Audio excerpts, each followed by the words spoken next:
ये जो PPP mode hospital होते हैं, ये सरकार की एक बहुत बहुआयामी योजना है। आप मानते हैं ये फायदेमंद है या वास्तव में ये ऐसे ही बना दी गई है? PPP mode hospital referral centre नाम दे दिया गया है इसको। रामनगर में जो डॉक्टर है, मुझे कोई 2-4 डॉक्टर बता दीजिए जो वास्तव में इस लेवल के। लोग ये कहते हैं यार रेजिडेंट डॉक्टर्स होते हैं उनको बिठा दिया जाता है यहाँ पर। इससे एक जवाब चाहिए मुझे।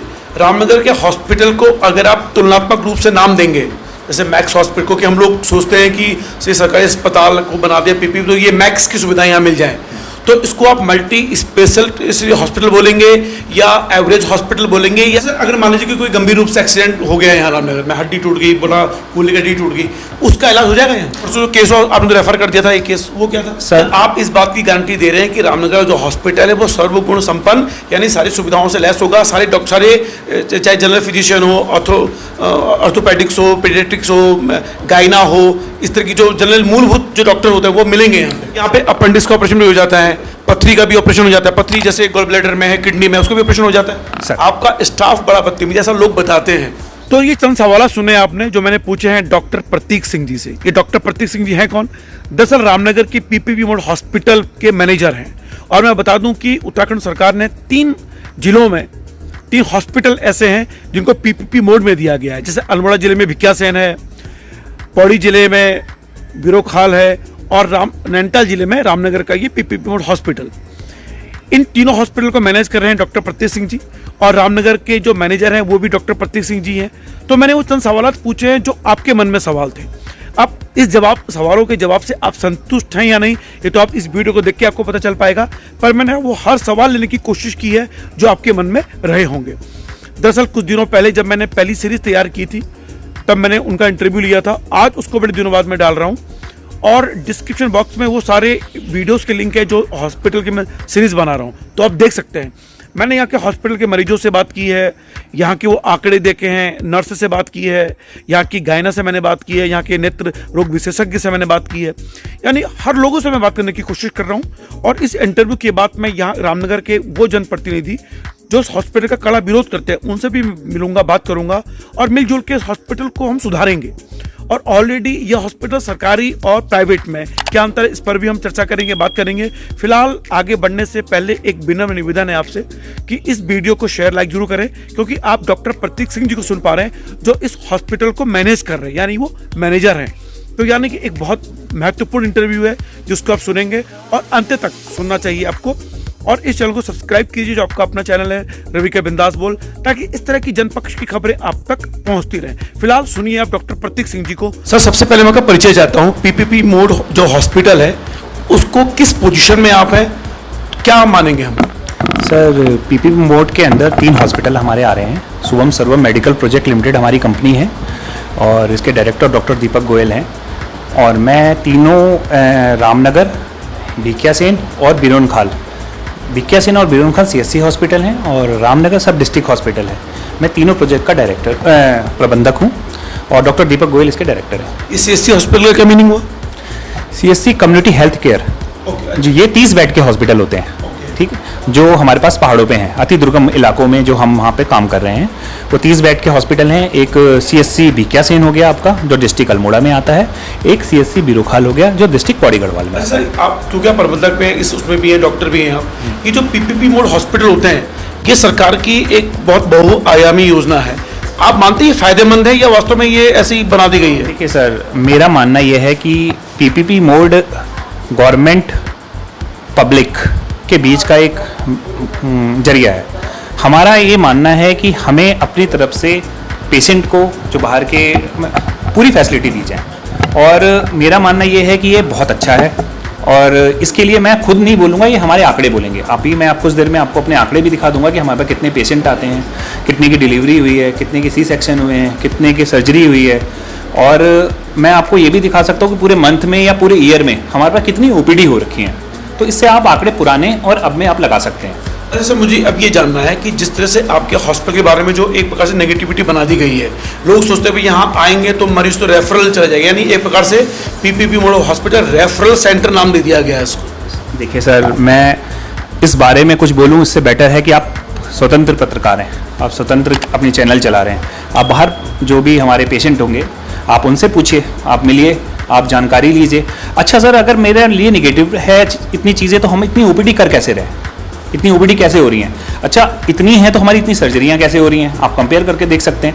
अच्छा इतना सी सेक्शन कैसे हो रहा है? कभी कभी पर डे में 6 सी सेक्शन हो जाते हैं, सिजेरियन जिसको हम कहते हैं, ऑपरेशन से बच्चा होता है। नहीं, मैं रामनगर की बात बता रहा हूँ, रामनगर की बात बता रहा हूँ। अच्छा अगर आप जानकारी लेना चाहते हैं मुझसे बीक्या सेन के बारे में, तो मैं अभी आपको बताऊंगा कि बीक्या सेन की ओपीडी इस वक्त आप चेक करेंगे तो बीक्या सेन की ओपीडी भी हमारी पर डे 100, 110, 120 जाती है। एक छोटी सी CSC जगह है वहाँ से। और मेरे पास अल्मोड़ा से पेशेंट आते हैं, रानीखेत से पेशेंट आते हैं। अल्मोड़ा आप जानते हैं डिस्ट्रिक्ट पूरा एरिया हो गया, रानीखेत भी आप जानते हैं, वहाँ के पेशेंट हमारे डॉक्टर्स कर रहे हैं। अच्छा सर, डॉक्टर्स की बात आई, मेरे ये सबसे महत्वपूर्ण सवाल तो ये है, रामनगर में जो डॉक्टर है, मुझे कोई 2-4 डॉक्टर बता दीजिए जो वास्तव में इस लेवल के हैं। लोग ये कहते हैं यार रेजिडेंट डॉक्टर्स होते हैं उनको बिठा दिया जाता है यहाँ पर। सर ये चीज़ के लिए हमारी एक मॉनिटरिंग टीम है जो चेक करती है, इसके सारे डॉक्यूमेंट्स आपके ऊपर जाते हैं, चेक होते हैं, वेरीफाई होते हैं, तब डॉक्टर बैठता है। मैं आपको जानकारी के लिए बता दूँ।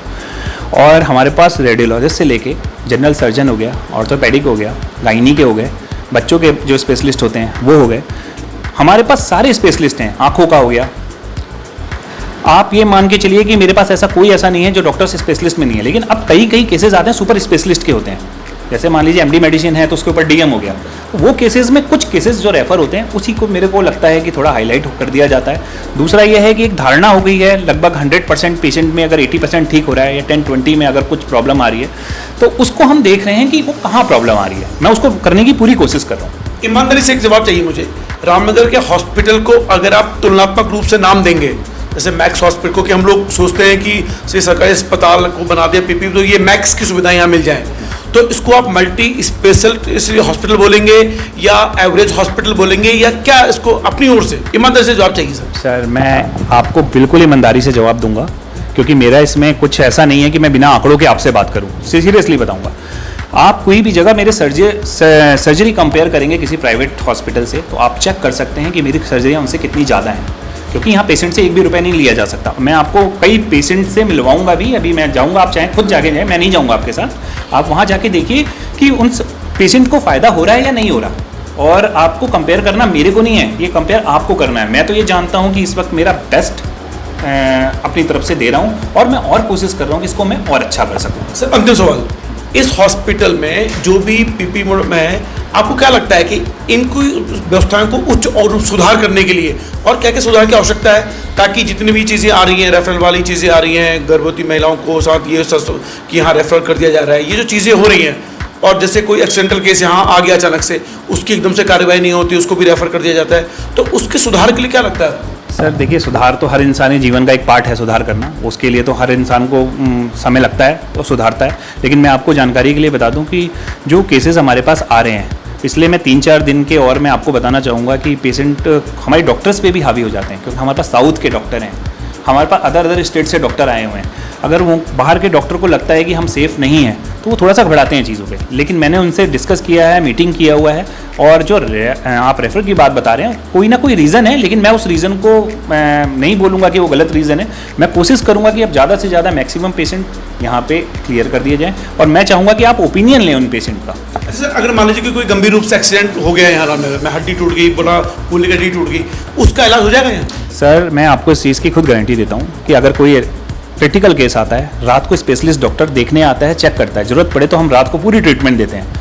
मैं आपको बताऊंगा डॉक्टर, जो परसों केस आपने रेफर कर दिया था, एक केस वो क्या था? सर परसों जिस केस के बारे में आप मुझे बता रहे हैं, अभी मेरे 3 दिन के लिए डॉक्टर्स मेरे छुट्टी पे गए हुए थे, जिसके बारे में आप मुझे बता रहे हैं कि जो वो थे, अब जाहिर सी बात है कि वो डॉक्टर 2 महीने 3 महीने बाहर से आ रहा है। जो डॉक्टर हैं हमारे औरतों के बिहार के डॉक्टर हैं, तो कभी कोई डॉक्टर जब छुट्टी पे जा जाता है तो हमें अरेंज करने में 1 या 2 दिन लग जाता है। उसी बीच में अगर कोई केस आ गया तो वो रेफर हुआ होगा, उसके लिए मैं उसकी भी कोशिश कर रहा हूँ कि मैं बैक के लिए अपने डॉक्टर तैयार हूँ। मतलब आप इस बात की गारंटी दे रहे हैं कि रामनगर जो हॉस्पिटल है वो सर्वगुण संपन्न, यानी सारी सुविधाओं से लैस होगा, सारे चाहे जनरल फिजिशियन हो, ऑर्थोपेडिक्स हो, पीडियाट्रिक्स हो, गायना हो, इस तरह की जो जनरल मूलभूत जो डॉक्टर होते हैं वो मिलेंगे यहाँ पे? सर बिल्कुल मिलेंगे, और वो मिल रहे हैं सर। मैं आपको कहूँगा कि आप ओपीडी में देख सकते हैं, वो सारे डॉक्टर स्पेशलिस्ट बैठे हुए हैं। अच्छा, ऐसे कौन डॉक्टर जो यहाँ नहीं उपलब्ध नहीं हो सकते आपकी कॉन्ट्रैक्ट के हिसाब से, और जो होने चाहिए थे? सर देखिए, हमारे कॉन्ट्रैक्ट के हिसाब से तो मेरे पास सारे डॉक्टर हैं, ठीक है। सुपर स्पेशलिस्ट की अगर बात करें तो हमारे कॉन्टैक्ट में नहीं है। जैसे मान लो कि किसी को बाईपास सर्जरी करनी है, हाँ, जैसे न्यूरो के हो गए,